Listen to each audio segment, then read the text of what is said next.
Most of us probably have a story or two about driving during Michigan winter, so they won't come close to one Grand Rapids man who is truly lucky to be alive to share his story. It was a week ago that David Zamudka plunged off the S-curve in downtown Grand Rapids. Now he's talking exclusively with News 8's Lindsay McComal.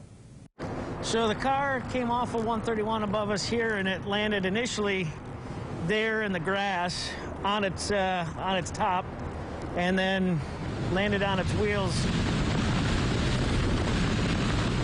Shortly after 7:30 the morning of February 12th, Trooper Brandon Golden got a call that a car had plunged off southbound 131 near the Fulton Street Bridge. So when you went to open up that door, what were you expecting?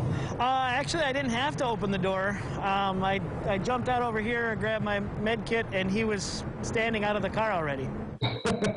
That driver was Dave Smudka. I was ready to get up and walk away, and I wanted to go out and look at my car. You know, I loved my Jeep. And I could tell it wasn't quite right. This was the state his Jeep was in. Trooper Golden estimates the drop was probably 40 or 50 feet. Smudka remembers hitting black ice and fishtailing not long after he got on 131 from Pearl Street.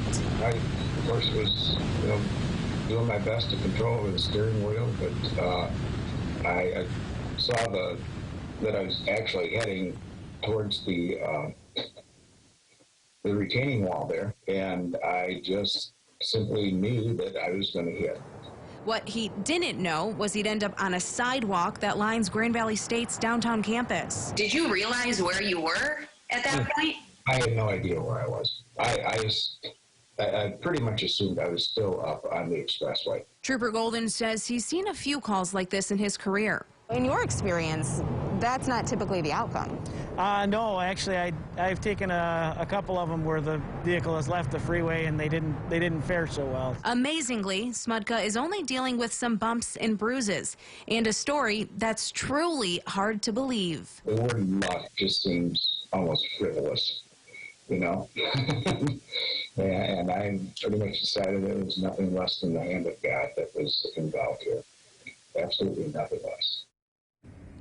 Now, I touched base with the Kent County Road Commission about this being a potential hazard on the side of the highway. Of course, when we have all of that snow built up that they're clearing and then it freezes over, it kind of becomes a ramp. They said that they do tend to go back through once they've gotten all of the spots that they need to throughout the county to try to cut down so that doesn't happen. As we know, last week, though, and this was last Friday morning, the crews were out basically day and night trying to keep up with all the snow we were seeing. So just really the perfect storm, if you will, for that crash. Oh, my goodness. That is absolutely frightening. The S-curve, tough to navigate on a normal day, let alone in the winter.